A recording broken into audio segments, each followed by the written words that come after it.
नमस्कार सांग मैंने जय जगन्नाथ। आम गाँव जेहेतु यज्ञ होता आपण मैंने तो भिडियो देखी आज यात्रा आरंभ हो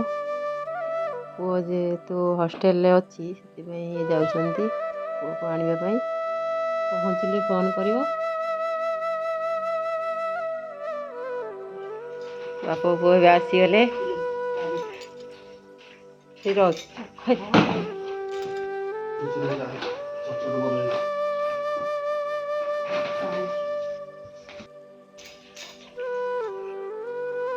पुओ भी आसी पहुँचला मंगला माँ तो नमस्कार ही घरे ठाकुर को संध्या जेहेतु संध्या बेल झुओ भी आसला ट्यूशन जा पहुँची गलु यात्रा जेहेतु आम गाँव यात्रा आसी पहुँची गलु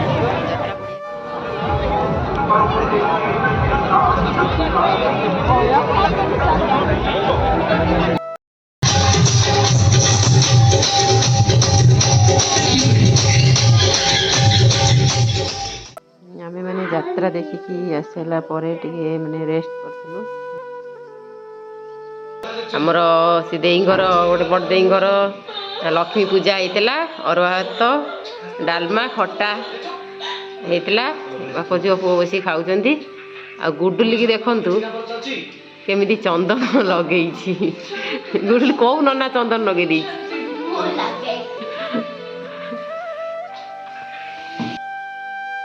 पुओ जेहेतु काल ठार आसला ड्रेस पत्र मुझे सफासफी करनी जेहेतु यात्रा होती यात्रा देखा पलि जाइलु आज काली जेहेतु सी जीव आज मुझे सफासफी कर सुखे देचे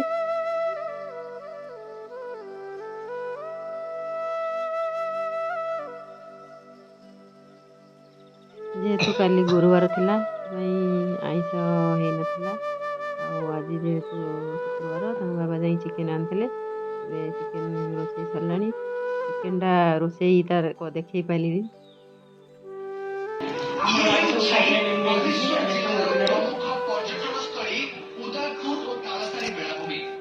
गुडुली आमर बसी कौ स्टाइल देखु गोड़ पर गोड़ पकई चिकेन खाऊँ देखो सांग मैंने झील पढ़ुची भाई आसी केमती लगुच केमती लगुच माड़ आज नु जो भी आसे हस्टेल सबुदिन एमती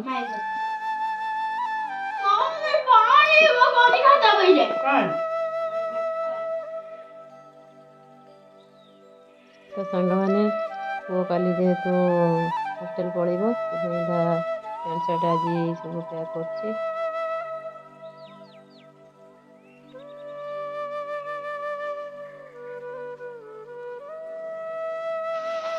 भाई भौणी ए बसी खाऊँ बिरियानी जेहेतु आज पुओ पलैब से माछ भल माछ नाला पुओ कहला बापा बिरियानी आज आण बापा जाई बिरियानी नहीं आसिले भाई भौणी ए खाऊँ खाई बाहर पुओ दीटा तसल आनी पुओ ए बाहर जीव मंगला माँ नमस्कार हो बाहर आम चलू पुओ को छाड़ापी मुझे जाई न था पुओ खाली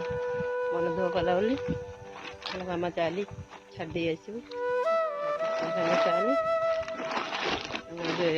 बाहर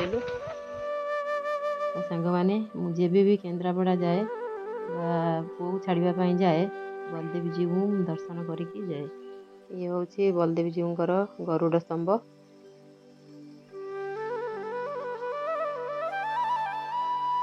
मुझे भी जाए मंदिर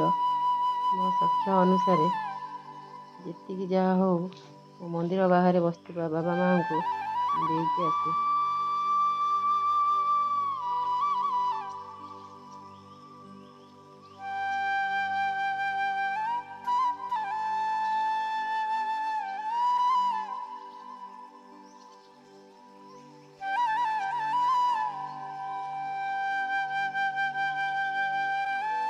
मैंने आपण मैंने देखिपे आम भी पहुँची गलु पुअर हॉस्टेल बाहर गेट पाखे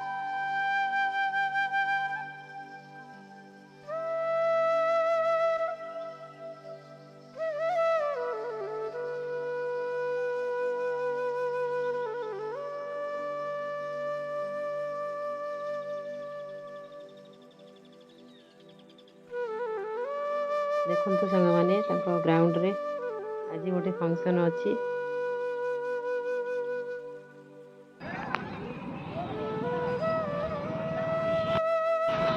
ଦେଖନ୍ତୁ ସାଙ୍ଗମାନେ କେମିତି ତାଙ୍କର ସବୁ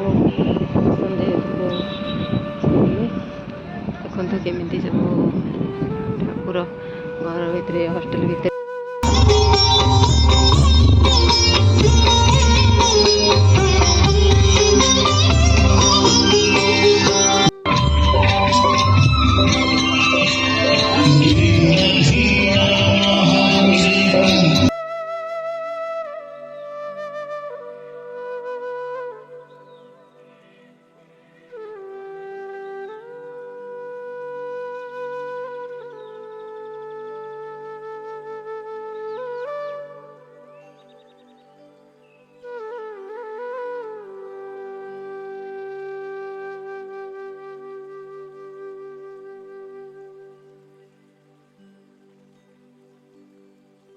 ଦେଖନ୍ତୁ ସାଙ୍ଗମାନେ କେତେ ସୁନ୍ଦର ଭାବରେ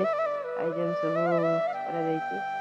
ଝିଅମାନେ ସବୁ ଆସିଛନ୍ତି ଗାର୍ଲସ ହଷ୍ଟେଲରୁ। ଏମାନଙ୍କ ଭିତରୁ କାହାର କିଛି ପ୍ରୋଗ୍ରାମ ଥିବ, ଯେହେତୁ ଫଙ୍କସନ୍ ଟିକେ ଲେଟ୍ରେ ଆରମ୍ଭ ହେବ, ସେଥିପାଇଁ ସବୁ ପିଲାମାନେ ଆସିସାରିଲେଣି। ଆମେ ପ୍ରୋଗ୍ରାମରେ ଯୋଗ ଦେଇପାରିବୁନି, କାହିଁକିନା ଆମେ ବହୁତ ଦୂରରୁ ଆସିଛୁ ଆଉ ଫେରିଲା ବେଳକୁ ଲେଟ୍ ହେବ। ଶୀତ ବି ପଡ଼ିଛି, ସେଥିପାଇଁ ଆମେ ପଳେଇଯିବୁ ଏବେ।